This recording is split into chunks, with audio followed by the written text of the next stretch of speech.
This is episode 54 of Cinescope. And hey Max, look, it's the Leaning Tower of Pisa.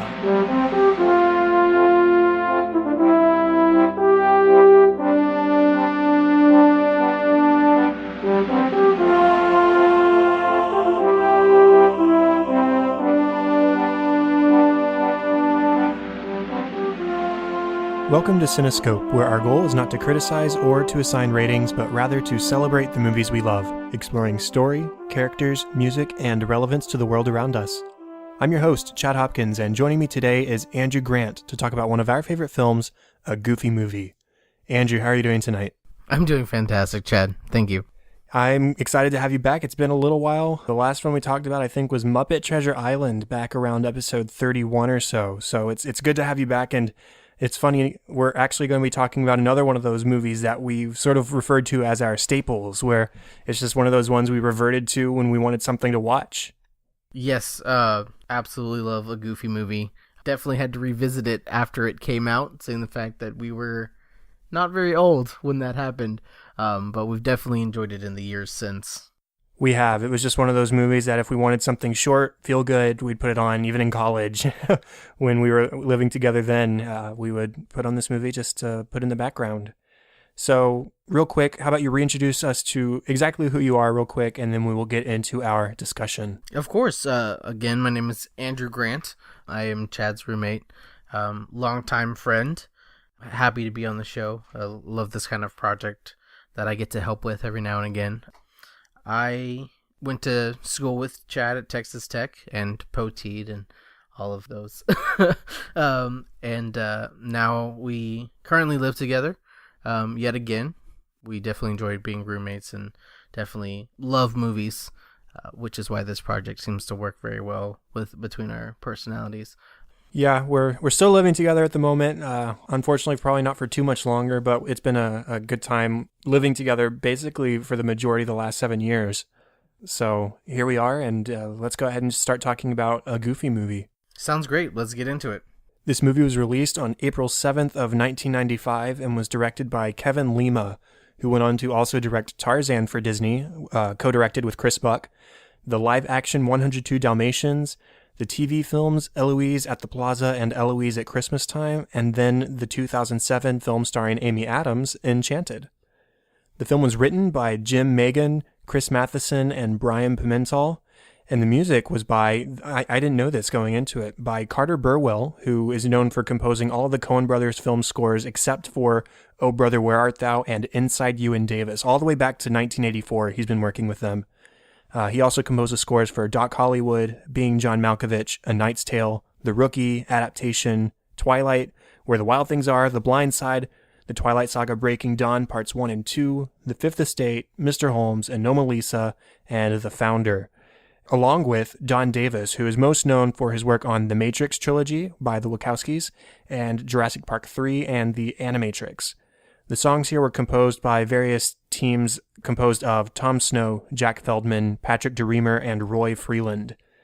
The movie stars Jason Marsden, Aaron Lohr, Bill Farmer, Kelly Martin, Rob Paulson, Jim Cummings, Pauly Shore, Wallace Shawn, and Tevin Campbell. So as we always start off, what was your first experience that you remember? Because as we said, we were both very young. We were both only 3 at the time this released. I don't know if I would have seen it in the theater with family, but most of my time watching this movie came from watching it on VHS as a kid. I would have to agree. I believe my brother obviously would have been old enough to have seen this in theaters, and my family was definitely a very Disney-oriented family, so when this released, it would have been a big deal in the Grant household. Of course, I wouldn't have remembered the first time seeing it, more than likely, but I do remember growing up with this movie. It was one of the first movies we owned on VHS, and I'm sure we quoted Leaning Tower of Pisa to nauseum. I'm sure you can ask my mom that. She'll definitely let you know that was probably the most quoted line of the Goofy Movie from my childhood. It's just a funny thing that always came up, but that my first experience would probably be about, I would have to venture around 7 or 8, and then it would have been at the house, obviously, and just sitting with my family and watching this movie and having a good time and really being first introduced to characters like Goofy and Max. Yeah, it's interesting that this was one of my first experiences with Goofy as well, aside from just the short old cartoons, because in those cartoons, Goofy was really just a slapstick character. Whereas here, he actually has a little bit of depth to him, and he has an arc, and he has a storyline, and it's really refreshing looking back now as an adult, knowing where Goofy came from and seeing him as an actual fleshed out character. I really appreciate that now. Now, as for my childhood, it was one of my staples as well. It was just one of those movies we owned on VHS. It's less than 80 minutes long. It's a really short movie, but it's just cemented as one of those that I watched most often when I was growing up. And even in college with you, it's just one of those movies that I love to fall back on when you need to pick me up sometimes, or maybe you just need a shorter movie, or we see a horror movie and we need something that's a little bit brighter to end our nights before we go to bed. We've done all those things, and this movie really fits the bill for it. So let's go ahead and move into story. What about the story here sort of attracts you? Well, initially, I would have to say watching it again this much later in life is a very different experience than when I first would have watched it.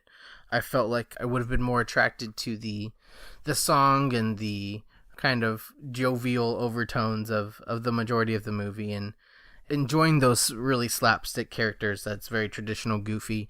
Just the craziness of it, always getting into trouble, like the smallest little thing will set off this huge chain reaction, and just kind of falling in love with the fact that, how over the top some of it was.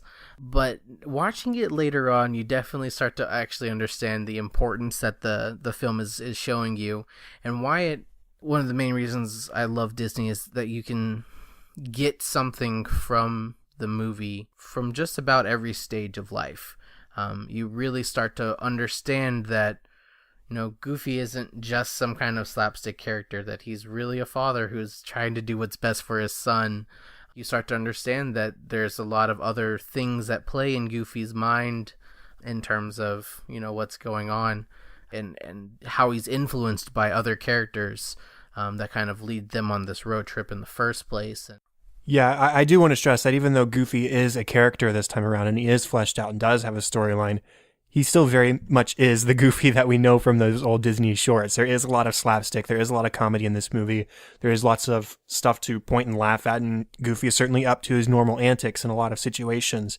But it goes much further than that. And you're right, there is something to take away at all stages of life from this movie and from a lot of Disney movies, most Disney movies, I would even venture to say, that the way they approach storytelling is more accessible to a wider age variety.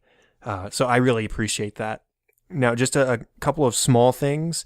I love the sort of meta humor that you get in this. The fact that Max's phone in his room is a Mickey Mouse holding the phone in his hand, or when they play 20 Questions in the car, the person they're thinking of is Walt Disney. I can't imagine in what capacity Walt Disney exists in this universe, since he sort of created it and jump-started it, but he exists in some form. So I think that's really funny that they reference Walt Disney by name a couple of times. And then the fact that they went the step further and they included Bigfoot in this movie.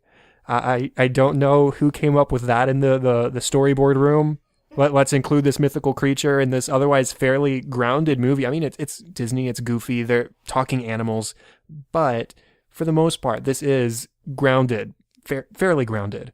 And then all of a sudden they're camping and Bigfoot shows up, and he's running through their stuff, and he's dancing to the Bee Gees, and he's doing all these kind of things, and it's the silliest thing, but I really like the inclusion of Bigfoot because it adds that extra layer of comedy that Goofy has been documenting their trip on video camera, and then he videos Bigfoot after he accidentally catches him with his fishing pole, and then the videotape is ultimately destroyed by Bigfoot, and it makes you almost wonder, how many times has this happened with Bigfoot, and how many other people have met their demise, or their cameras have met their demise at the hands of this fantastic character. So small thing, but it always makes me laugh, and that scene's one of my favorites of the film. I definitely I have a feeling in the story room they were just like, this movie's too grounded for a Goofy movie. We need to make it just that little extra bit goofy, and add this kind of random character. Like, who else would they meet while they're camping? Oh, right, let's throw Bigfoot into the mix. And I definitely agree. It's always been one of my favorite parts, and Lester's Possum Park or whatever it's called is always it's always just a funny scene. Yeah, and what's cool about that Bigfoot scene is that it does give Max and Goofy a chance to spend time together in a close space, and there's really no escape for either of them, so they're forced to sort of bond at least a little bit in that scene. I mean, they have the ABC soup, the Hi Dad soup, as Goofy refers to it, and they do have a couple of touching moments, but there's also the moment where Max changes the map in that scene, and that kickstarts a lot of the rest of the movie. So it does have its silly or even goofy elements. They definitely hold the name literally in this movie in a lot of instances, but that scene goes beyond just being a goofy scene and advances the plot in a couple of meaningful ways. Anything else about the story before we start talking about characters individually? Yes, there's actually one of the more serious parts of the movie is when they're like coursing down the river and having this really heated argument. And I think it added a very real sense to the film in a way of when things finally come up, when things finally kind of hit that critical point. It's not like this, a lot of movies will let's have this like one touching moment, or the character will just finally say what they were thinking, and everything's kind of resolved from that point on. It's very chaotic when things kind of hit that critical point. You have these kind of opposing forces between Max and Goofy, and a son just wanting to be anything but his dad, and his dad just wanting to connect with his son again. And in the scene where they're just rolling down the river, both yelling at each other, finally talking about like why Goofy's so worried that Max is going to go to prison and end up in the electric chair, and why Max just wants to be with his friends and move on with his life. It's just it seemed like a very real moment. Like I've been in that situation. I've seen that happen where once it just hits that point, it's not a nice scene. It's not it's not just like a, what, you're right. I'm sorry I'm being so, such and such. It's a lot of tension, and it's a lot of, vinegar, and things have to be said, and it's hard to hear, and it's hard to get to that point. But obviously from that point on, things resolve themselves. They really do start to connect, father and son. They see each other eye to eye.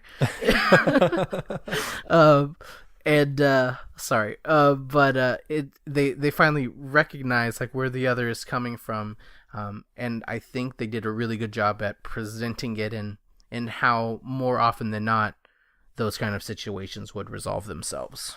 Yeah, it's another one of those scenes where they're isolated, they have nowhere to go but to confront their problems, and it turns out for the best, as you were saying. And that actually segues pretty well into just talking about the characters. So Max is just our typical teenager character. I mean, he's beginning to be interested in girls. He's worried about his image. He's picked on at school a little bit. He just wants to, as he sings, stand out from the crowd.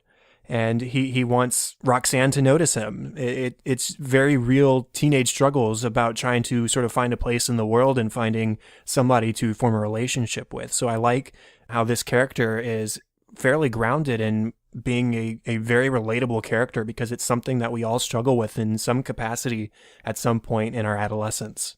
I want to just touch on the point that when the movie opens, it's literally a nightmare of Max becoming his father. Right. There's nothing worse in Max's mind than becoming exactly like his father.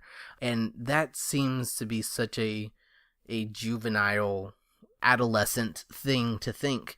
You just don't want to be associated. They seem old, they seem distant, they seem, outdated, outmoded. They're just not on your level. When in all reality, it's kind of the other way around. That maturity of the father is something to strive for. And, he may not know who the big superstar or the big pop star is, and, how to connect with his son. but he's doing the best he can as a dad, and I always found that very endearing.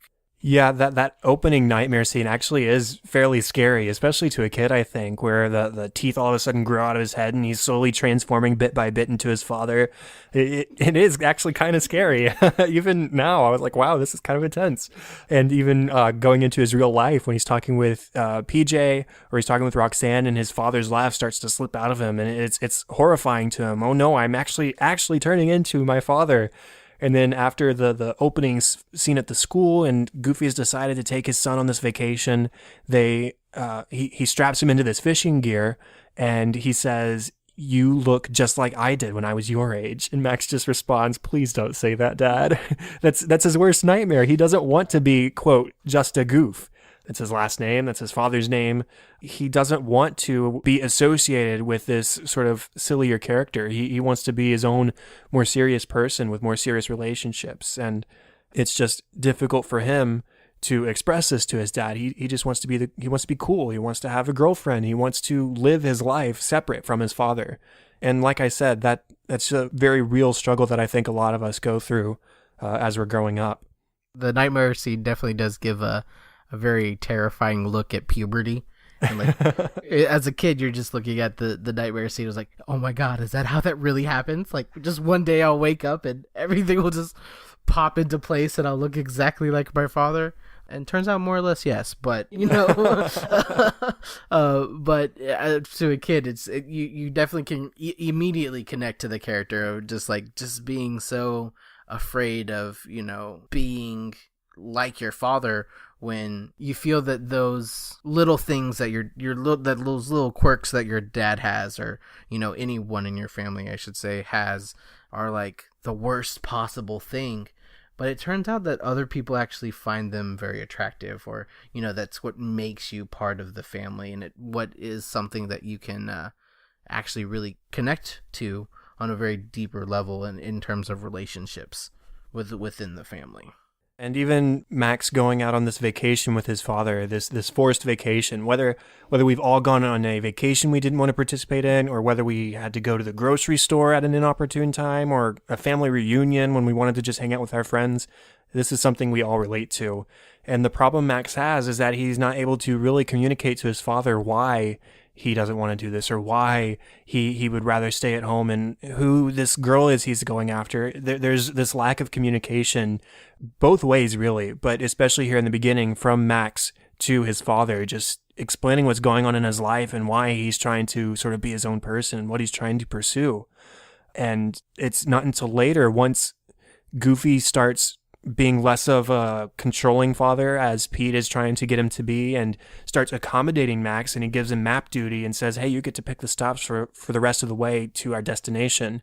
Once Goofy starts that accommodation, Max actually starts to accommodate Goofy at the same time by he goes to the theme park, and his dad's not too into the theme park. It makes him sick, but Max says, "Well, okay, then let's go to this ball of yarn shack. That's something my dad would be interested in, and hey, it doesn't look too bad to me either." So they start helping each other out. They start picking things that they both might have a little bit of an interest in. It all comes from communication.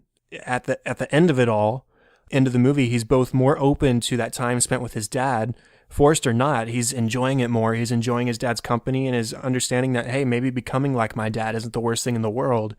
And he's honest with Roxanne. He's learned his lesson. He's not lying anymore. He's going to go to her and he's going to tell her the truth, no matter the consequences, because the consequences to lying, he's spent the whole rest of the movie understanding and grappling with. So there really is this really solid arc for Max over the course of the film, from not communicating with his father to eventually getting on the same page with, and then learning from his lessons at the end of it all. Okay, now what about Goofy? I am growing. I feel like I'm going to talk about Goofy a lot, because I feel like I'm growing into that, seeing the other side of a lot of things as you grow and mature, and you start to worry about like other people. You start to worry about your responsibilities, and you definitely see Goofy taking on a lot of those. You definitely see, you know, he's worried about Max literally all the time throughout the entire movie, and throughout Max's entire life, he's worried about him. He wants what's best for Max. He wants to do right by Max. And that's why it really strikes him when you get this kind of overreaction, this overreaction from the principal of dressing in gang clothing and causing a riot at school and things like that. And you better figure it out or he'll end up in the electric chair. And it's just like, what? Right. And it's echoing what Pete has already been telling Goofy. Pete goes through a lot of things in this movie where he's warning Goofy of what's going to happen if he doesn't keep his son under his thumb. And you want to believe that Pete's wrong, but he actually turns out right a couple of times, and it scares Goof. Yeah, no, definitely. And it really strikes him because you kind of feel that pain that, Goofy has been trying so hard to do everything to provide for Max and raise him correctly, and it hits him that maybe he's not the kid I thought he was. Maybe he's not like my boy. Maybe he is into these other things and is gonna end up in jail or worse. And so his mind kind of gets away from him based on not even 100% facts. It gets away from him based on what other people are telling him within their scenarios and with their experiences. And you definitely feel that Goofy just, kind of flips at that moment and is like, I have to do something. He has to find a way to get Maxie back. And at the same time, he's thinking back to his own childhood and years upon years and experiences spent with his own father. And he looks at the relationship he has with Max, and he doesn't have those experiences with Max. Max is very much independent at this point. Something I really had never considered before. Where's the mother in the picture? At the beginning of the film, Goofy he's fulfilling the mother role. He's cleaning up, I say the mother role, the typical mother role. I don't want to get any angry people out there at me. But Goofy is very much being both mother and father at the start of the film. And we don't know what the scenario is. We don't know what's happening, but he's struggling with it a little bit. Max is distant. He's not wanting to spend time with his dad. He's very much wanting to be his own and do his own thing. And Goofy doesn't remember that with his own father. He remembers his fond memories with his father and just wants to make some more of those himself. So those sort of nostalgic memories with his own father, and then these warnings from everybody else that Max is a bad kid, that he needs to be reconsidered how he's raising him, that he might end up in the electric chair if he continues on this path. And yes, it's all conjecture. Yes, it's not all 100% fact, but combining everything together, he panics a little bit and he thinks, okay, what can I do? Okay, surprise fishing trip. I did this with my dad. There's stops along the way that I remember that are landmarks to me of my childhood, and Max is going to love this because I love this. And you just, as a parent, really can't force your experiences on somebody else, especially your own kid.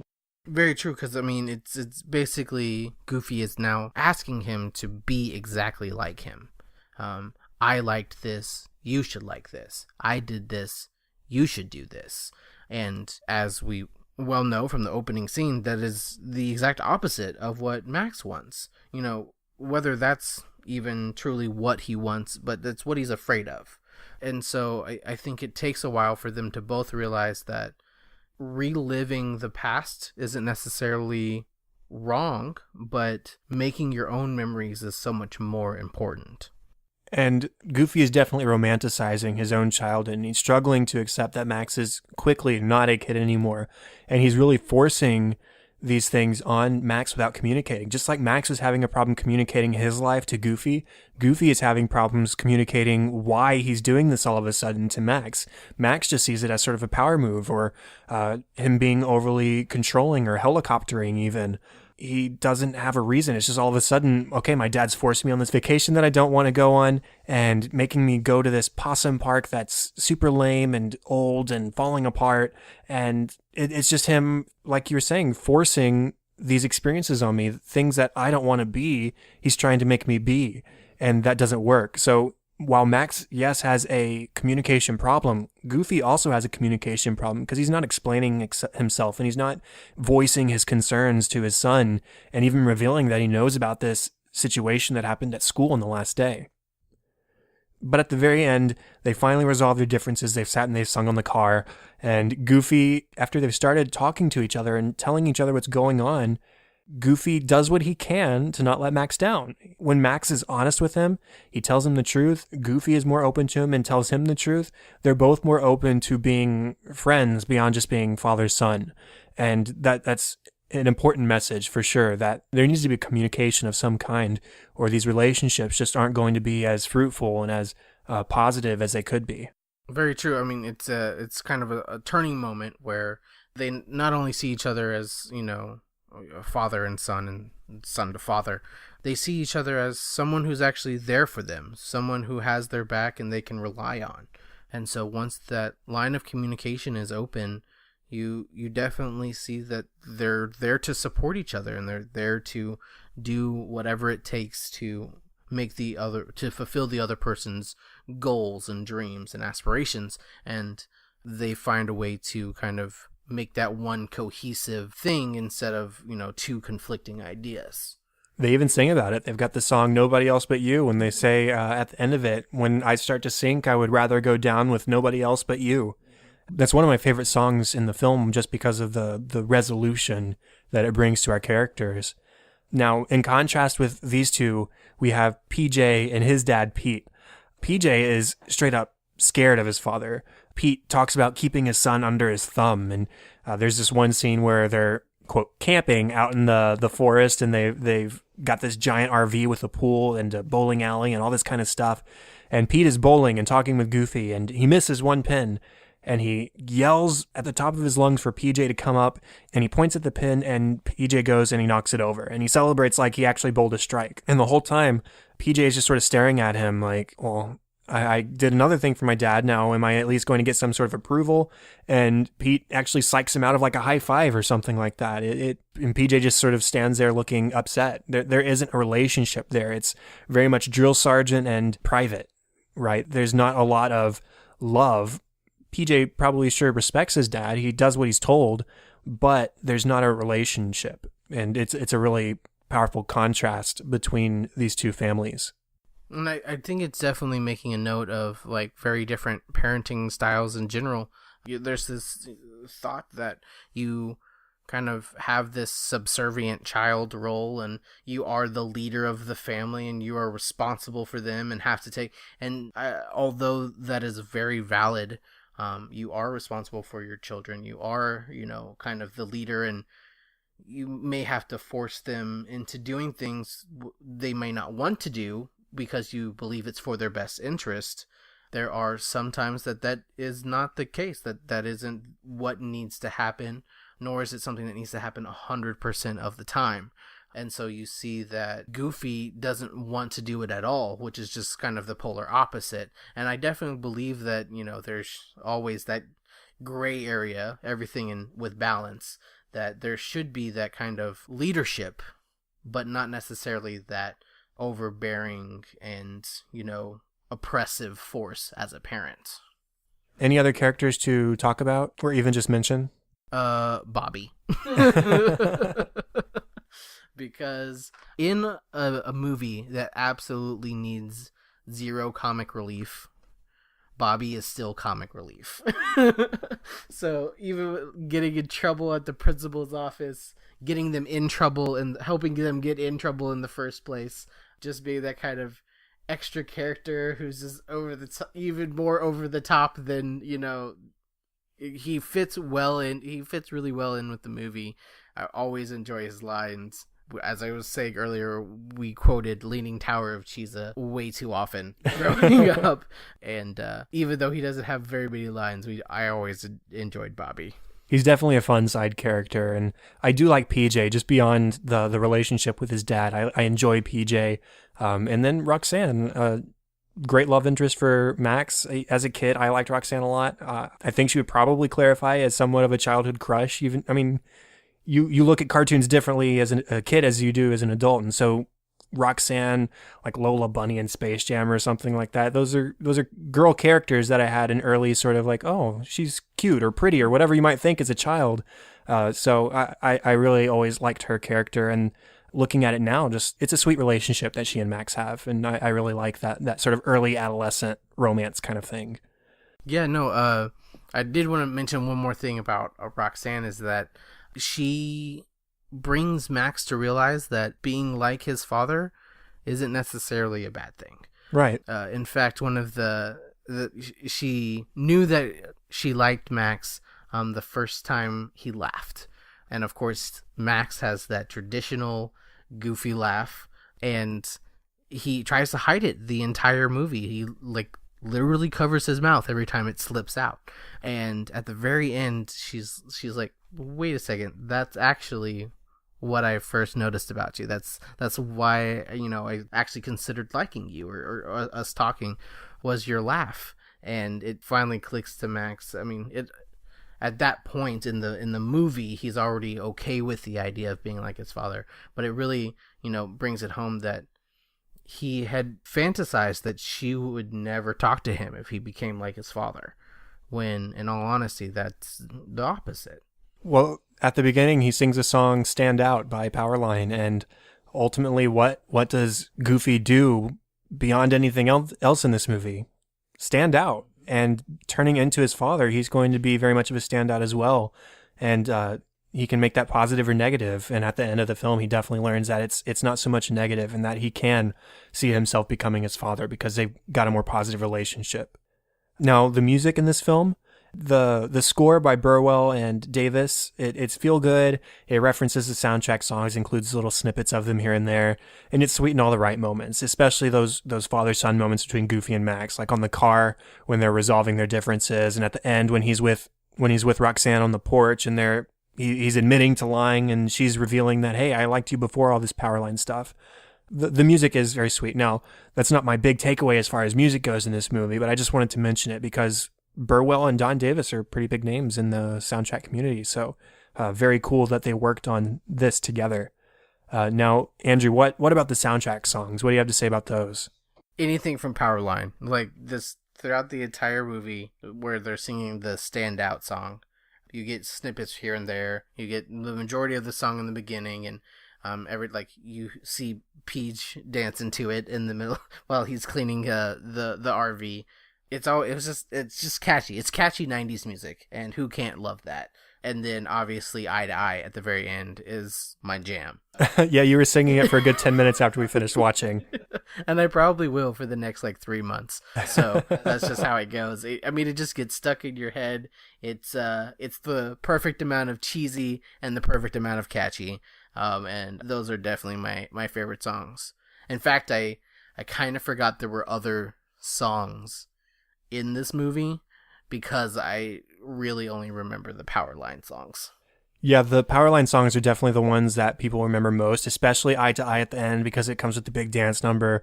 And there was a video that started floating around a couple of years ago. I don't remember. I think it's Peter Hollins and somebody else did a collaboration where they did a live action performance of that song at some festival. And I'll include the link to that in the show notes because it's definitely quite the nostalgia trip if you remember watching this movie when you were younger. I really like Stand Out by Powerline as well because we actually get it in two parts at the beginning of the film. There's the first time we hear it when he's on stage and he's at the rally and he's getting everybody to notice him. And then afterwards, after he's already been to the principal's office and he's established this date with Roxanne at the end of the next week, and he leaves school and his journey home is punctuated with Stand Out. And it's a cool contrast because those two scenes, there's a scene, the reprise of Stand Out, and then before on his way to school when he's singing After Today. And during After Today, he's clumsy, he's tripping on marbles, he's running into people who don't like him or making fun of him, and things just really aren't going his way. He ends that song with, I wish that this was the day after today. It's already not going my way. But then things go his way.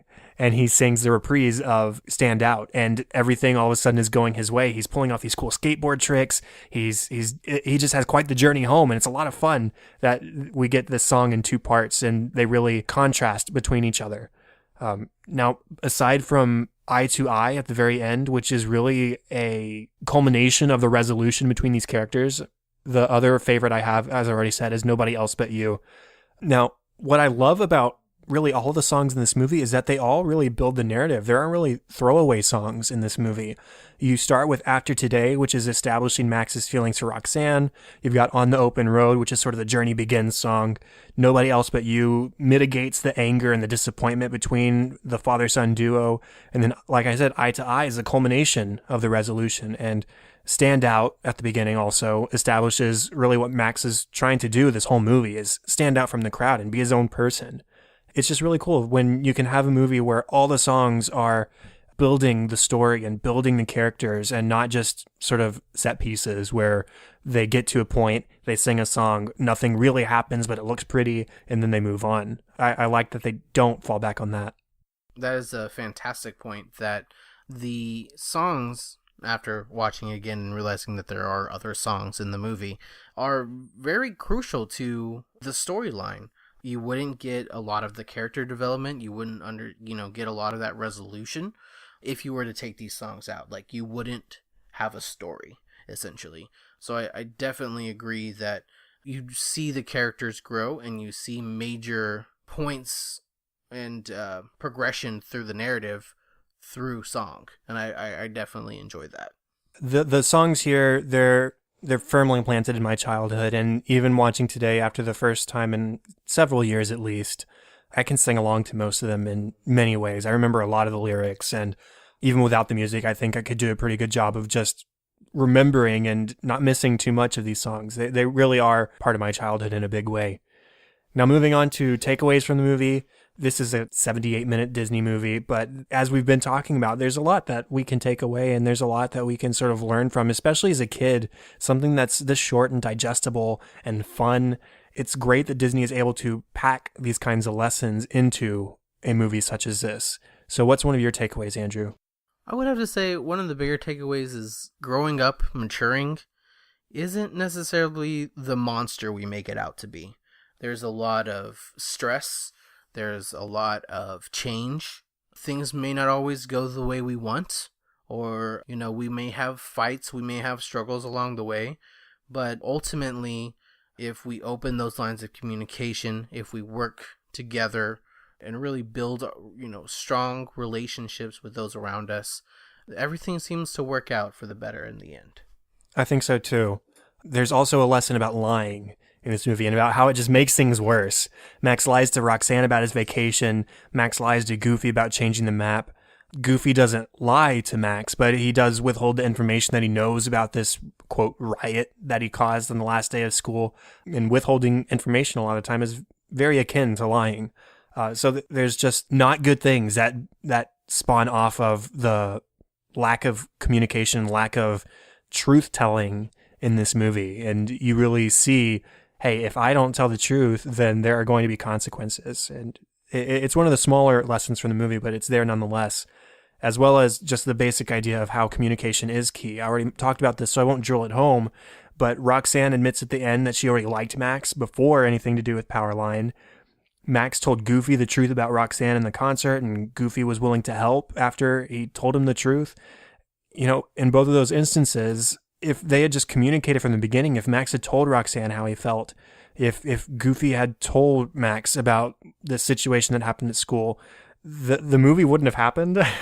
So I guess it's important that they did make these decisions and the movie did progress the way it did and they did learn from it. But they also would have resolved differences and communicated better from the very beginning and would have started building those relationships sooner. So I think that's a pretty good lesson as well. Actually, as you were talking, I kind of realized something else, that, especially in terms of being honest and not lying.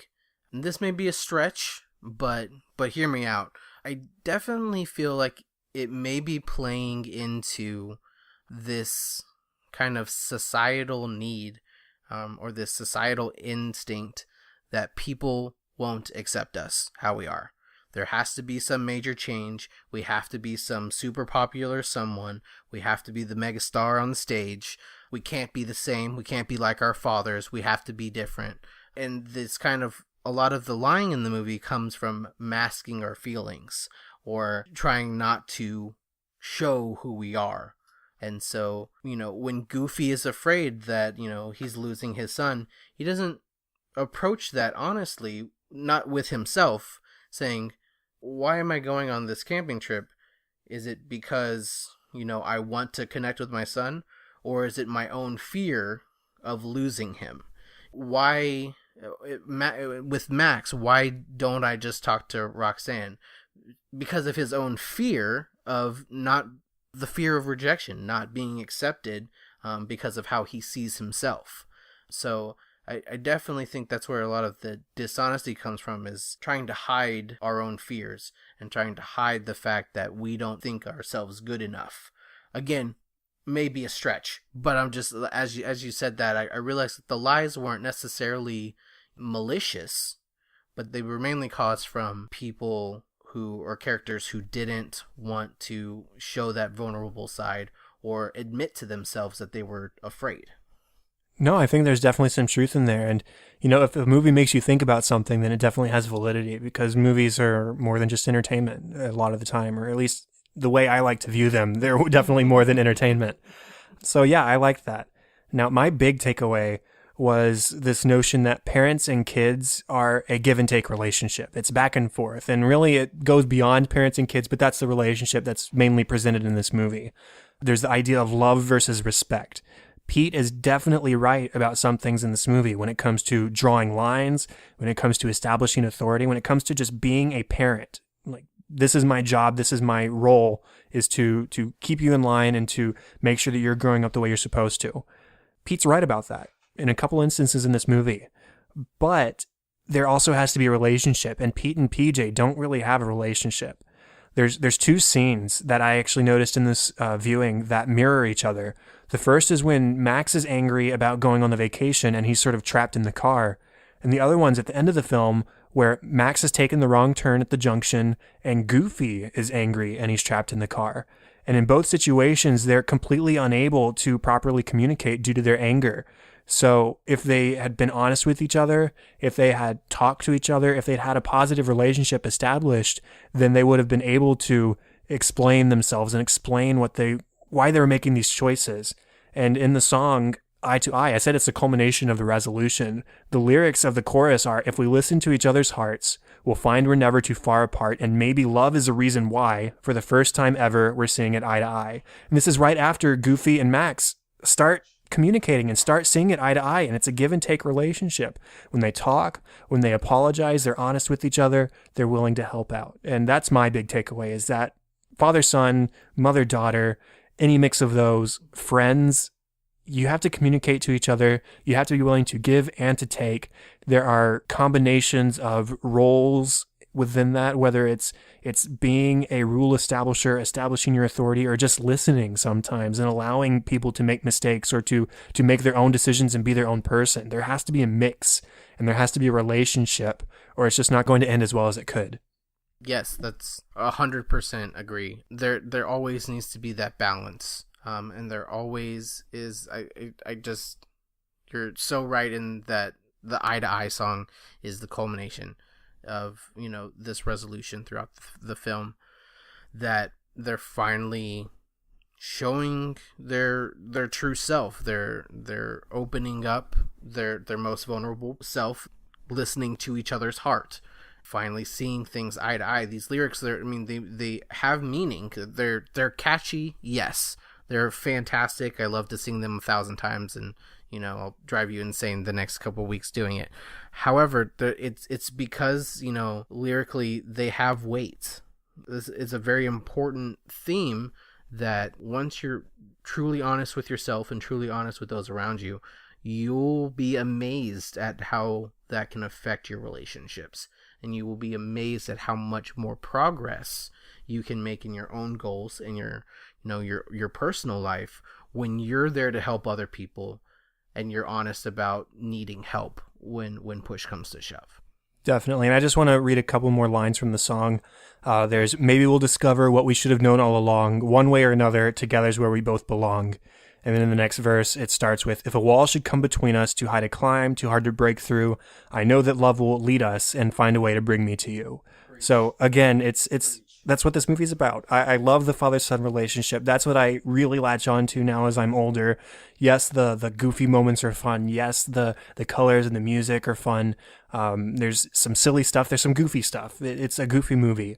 But the father-son relationship is what really I take away from at the end of the day. So I think with that is the end of the official 54th episode of Cinescope. Thank you, Andrew, for recording this with me and checking another box on our staple movies list that we talk about on this show. Of course. Glad I could help you with the most serious review of the Goofy movie. Yes, for sure.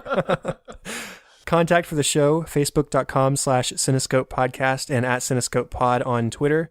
Rate, review, and subscribe to us on iTunes. That's a big help to the show. It's been a while since we had iTunes reviews, so if you listen to the show, if you enjoy the show, please consider doing that. It's a big help, and it helps us to reach out to more people. If you have feedback or if you have ideas, you can always email thecinescopepodcast@gmail.com. And also, if you're interested in co-hosting, you can contact me through email there as well. Now, Andrew, we've established in the past you don't use a whole lot of social media, but is there any places you want people to know of? Not really. I'm still not really on social media. You can see his old tweets at PapaG73, but for the most part, as we always say whenever Andrew's on, if you want to talk to Andrew, talk to me and we'll get you in touch. Sounds good. The best place for me, as always, is at Chadadada on Twitter. That is CHADADADA. And facebook.com/Chad.Hopkins. And just a side note, if you send me a friend request, that's perfectly okay, but just let me know that you're a listener to the podcast and I'm not just getting a random friend request. That's happened a couple times recently. I've gotten a bigger influx of spam friend requests on Facebook, so just if you're a podcast listener, love to be friends with you, but let me know so that I'm not ignoring or deleting your request. Now, show notes and all contact information can be found at thecinescopepodcast.com. And I do just want to remind everybody, last week we launched our new The Office podcast. We just released episode 4 of that yesterday as of releasing this episode of Cinescope. So if you like The Office, if you're interested in rewatching with us, 2 episodes a week. We talked about the first 2 episodes of season 2, the Dundies and sexual harassment this week, and it was a lot of fun.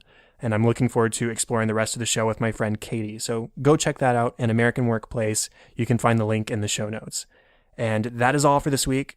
Thank you once again, Andrew. It's always nice talking with you about movies. We do it all the time, but it's just not very often we do it for the show. So thanks for coming. Of course. Glad I could. And thank you, everyone, for listening to episode 54. I'm Chad Hopkins. This was Cinescope, and we'll be back next week with episode 55. Have fun and celebrate movies.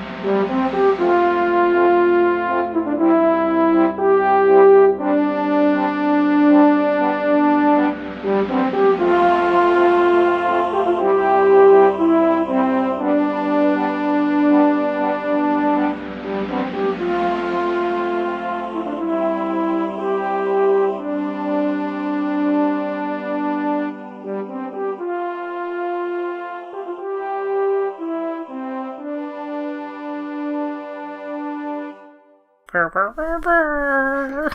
Brr, brr, brr.